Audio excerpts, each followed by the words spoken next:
Well,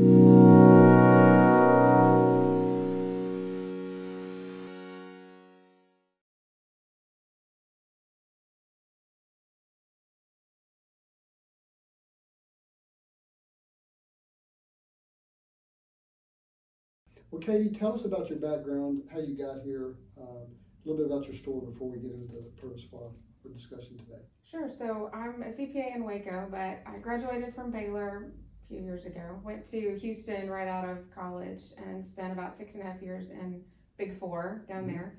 So I actually worked a lot in oil and gas because that's most of what you do when you're in Houston. But my husband and I started a family, and I took a step back for a couple of years to be a mom. Yeah. And then about 5 years ago, we moved to Waco, and I joined JRBT. And north in the cooler weather. Exactly, exactly. A little less humidity. Yeah. So I've been here about 5 years, and am now a shareholder with JRBT. So I don't do any oil and gas because that's not exactly prevalent here, but we have a lot of clients across many industries, so financial services, nonprofits, insurance, for-profit, regular, corporations as well. So what's your area of focus within the firm? What do you do? So I do just about everything except certain financial institutions. So I do a lot of insurance, employee benefit plans, nonprofits primarily. Yeah. Sure. So one of the things that we're offering is consulting services related to internal controls. Think of it like a gap analysis.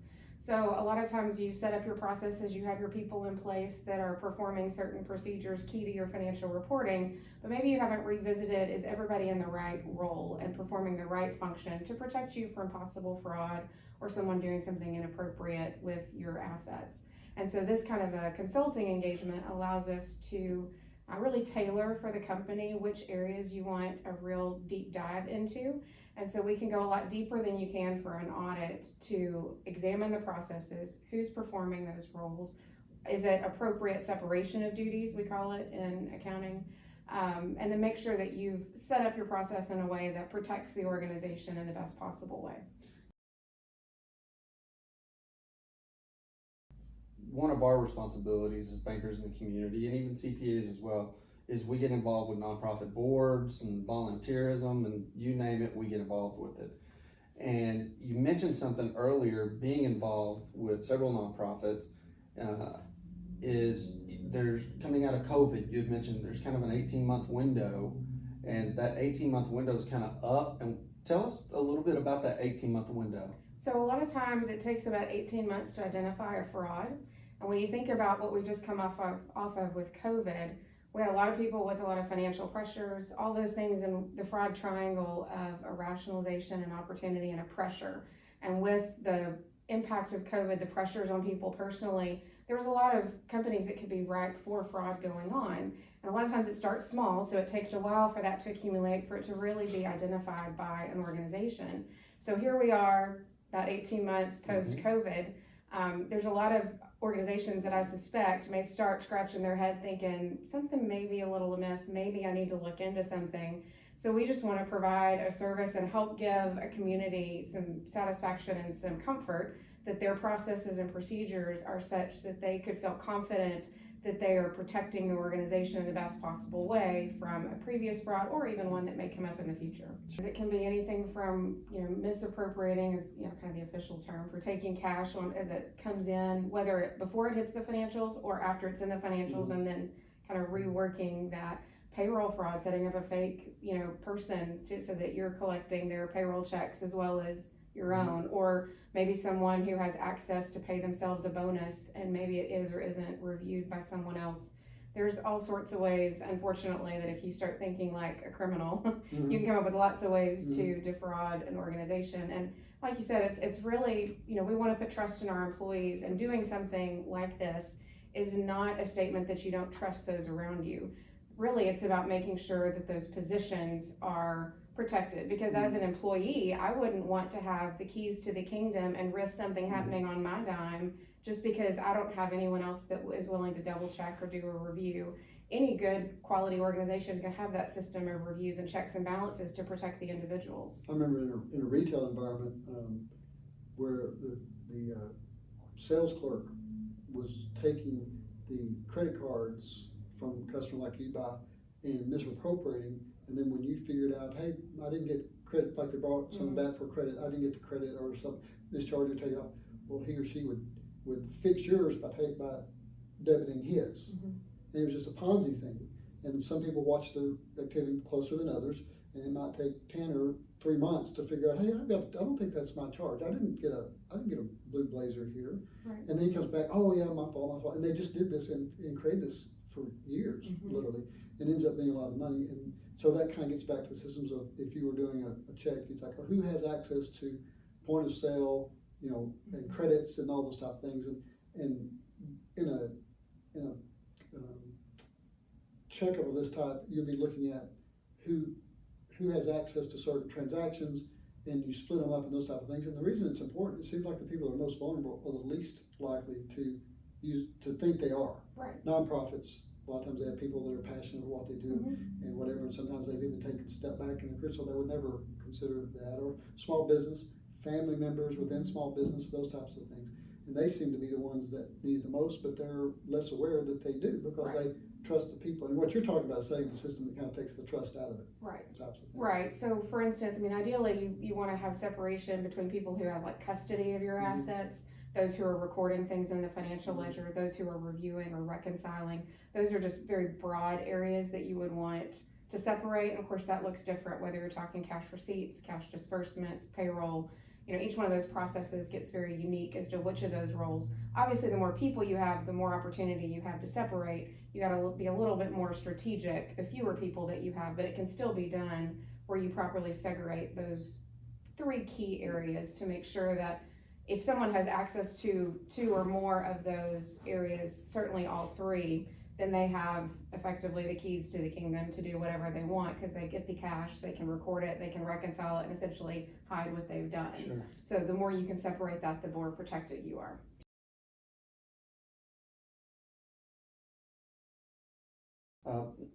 What is it, and I know this is a really hard question just because every business, nonprofit, you name it, is going to be a little bit different. And so say somebody's watching this and they say, that sounds like a really good checkup. I need to go through that. Can you give just a really brief synopsis of what that scenario would look like day one? Is it 3 of the folks from your team show up at the office and the owner of the business says, we're having a checkup done, and so they're going to ask a lot. What does that look like? So I think before we even go out, we would identify which processes we're talking about, and we could set up however many meetings we need to cover the various processes that are of most importance. But it would be an on-site consultation with, I would say, anyone who is a part of that process that we've identified. So if we're looking at cash receipts, we're going to look at everyone who's involved from receipt of cash to recording in the financial statements. And we will essentially document or utilize what you've already documented to help us understand what that entire process is. Get samples of documentation so we can understand exactly what's going on, and then interview the individuals. You don't need a big flashlight or anything. It's very informal, but we need to understand what is the process, what is it that you do on a regular basis. If you already have something documented, are you following the written procedures, or has that morphed over time? And we need to understand what's actually taking place, not just what you think should be going on. And then from there, we can go back to our offices, help finalize a write-up of that process, and then identify where the gaps are and come back to you with a report that says, here are the areas we would recommend that you strengthen controls, the ways that we would enhance the controls or add people, add certain reviews or reconciliations, and then we would do that for each process that we've identified.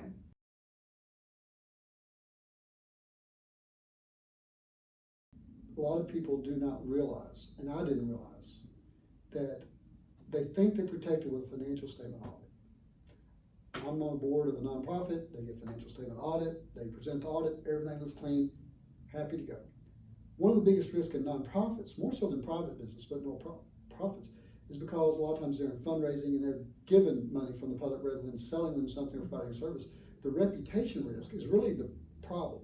And I've seen it in churches, nonprofits, donor situations where, and even up at higher on the national level. What happens when you have a defalcation is not money that was stolen. That's sometimes pretty significant. It's the reputation risk. It gives someone the opportunity, well, we're not going to contribute. We're going to quit giving because they don't take care of the money. That is a huge risk. So on those boards, I've raised my hand before and said, what about internal controls? If we had a defalcation, is there any protection here? And the auditor says, no, we don't really look at that. And there's usually shock. People are like, well, we paid for an audit. What are you talking about? You don't look at it. Could you touch on that just a little bit about the differences? We use the word material a lot with an audit, and essentially that's obviously unique for every engagement or every company. But an audit is intended to make sure that the financial statements are materially stated, which just means relative to that entity that you're looking at, are the financial statements going to be misleading to someone that's using them? Well, that's why your regulators, your bankers, are the ones that need that. They need to know they can rely on the numbers that are in those financials. Well, the controls that are a part of financial reporting from an audit standpoint are evaluated to make sure that no material issues get through, right? Mm-hmm. So that's essentially the way the audit is designed. Is yes, we look at controls over financial reporting, but we're really looking at those high level controls that make sure nothing material is going to get through and misstate those financials that are being relied upon by the users. In contrast, something like what we're talking about with a controls checkup can go as granular as we need to, because most fraud is not going to start at your big dollar amounts unless you're just a seasoned fraudster and you figure out how to handle that. Most people are going to start small because they frankly haven't done it before. They're going to start small and it will grow over time, but it may not be to a level that would be identified in an audit, which is why when you look at the Association of Certified Fraud Examiners, they will tell you of the frauds identified, only 3% are found from an external audit. The vast majority come from whistleblowers or someone internal that's reporting something that they see that looks unusual or suspicious. So to your point, an audit is not going to be your fail-safe for anything related to internal controls. Something like this checkup would allow us to go at a much more granular level, those that the actual people in operations are going to be performing on a day-to-day basis, and we can get much more detailed, making sure those segregation of duties are taking place at those lowest levels to protect the organization from even the small things getting through and accumulating over time.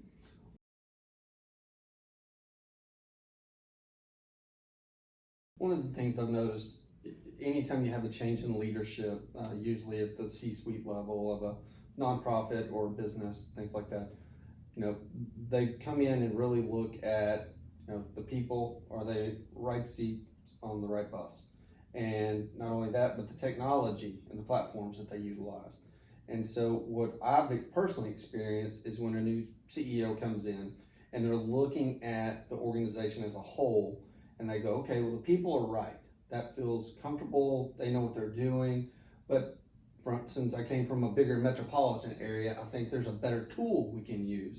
And so they start looking at new software platforms, and almost every time it's a new accounting platform, better tracking of donors, better tracking of donations, better communications pieces of it.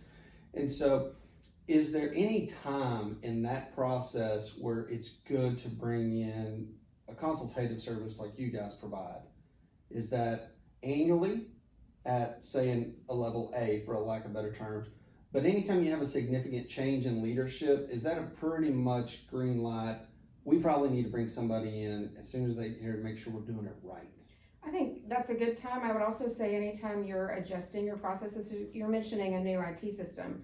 A lot of times with those, you're now automating, you're changing up roles. People have more capacity than they had before, or maybe a process has changed where you need additional or different kinds of reviews because the same thing you've been doing before isn't happening again.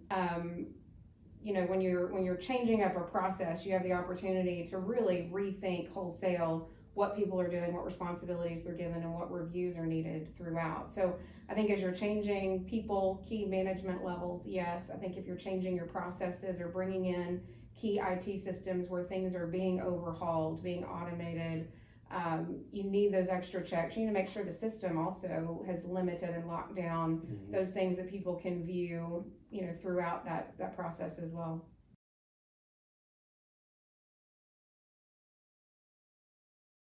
So Katie, we've obviously talked about the significant importance of it, finding the tools that you offer, finding fraud, the bad stuff, if you will, which is very important. But there's also a flip side of the coin where there's a lot of good that can come out of it, regardless of there not being any fraud or any mal-being or whatever it may be. What are some of those that you can bring to the table with the consultative services that you guys provide to a nonprofit, to a small business, to a company of any size that says, look, we're not trying to turn over every rock looking for fraud. This is where the good stuff is. What does that look like? So obviously, as part of understanding a process, we're going to see everything that you're currently doing in that element. We can figure out what the stakeholders are looking for out of financials. So maybe if you don't need an audit itself, you do want some visibility to some things operationally, so you can get real-time information and know that it's reliable. So we can look at those processes, help you identify the information that's coming out of your system, how to best utilize the information you do have available. Look for efficiencies. Maybe you're double counting work somewhere. Maybe two people are doing the same thing and aren't talking to each other to realize that you're doubling up on efforts. Maybe someone is really overworked and needs some assistance, and you're at risk of losing a valuable employee because they don't have capacity to get everything done that's being asked of them. So maybe we can help recommend some additional personnel, ways to divide up responsibilities, and help make that workforce a little more satisfied and able to carry out the duties that they are required to complete. So I think it's an overall look at your processes, and to the extent that we can help with those efficiencies with identification of key metrics or other areas that are important to your stakeholders, we can certainly do that.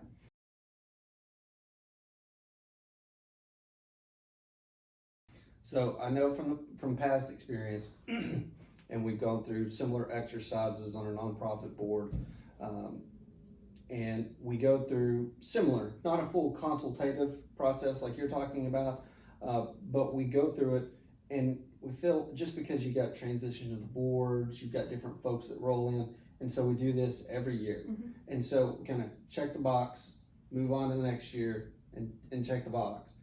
And so how have you seen it be most beneficial for businesses for it to really be beneficial year in, year out, so it becomes part of their culture?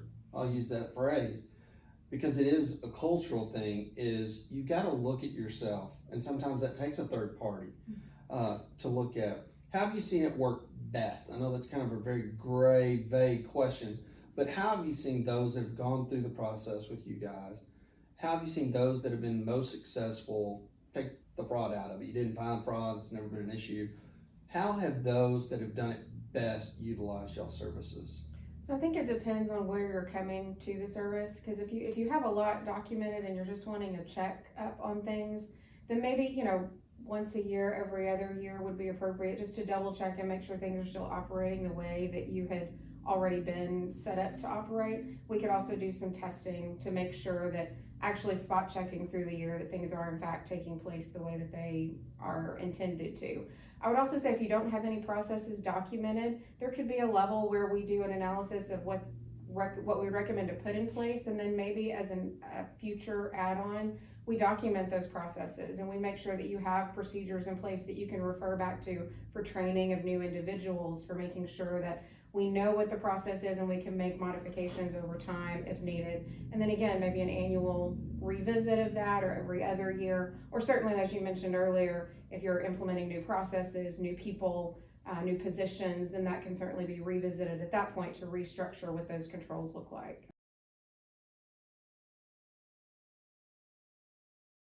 So Katie, we've had the opportunity to drill down somewhat, but when we walk out of the room and you put us on the street and we're actually talking about the services you provide, we tell it 6 different ways, and that's just between Todd and I. If you were to just kind of give us a parting, if you're going to tell our story, just tell them this. What would that look like? I would say we want to help strengthen the businesses in our community, and so to the extent that we can help you identify ways to protect your employees and your business and strengthen those processes, that's essentially what we want to do. Perfect. We really appreciate taking the time. I think it's very helpful. We'll try to get the word out there, and if there's just a few that it matters to, it can make a huge difference in the reputation risk and the actual fraud risk within some of these businesses.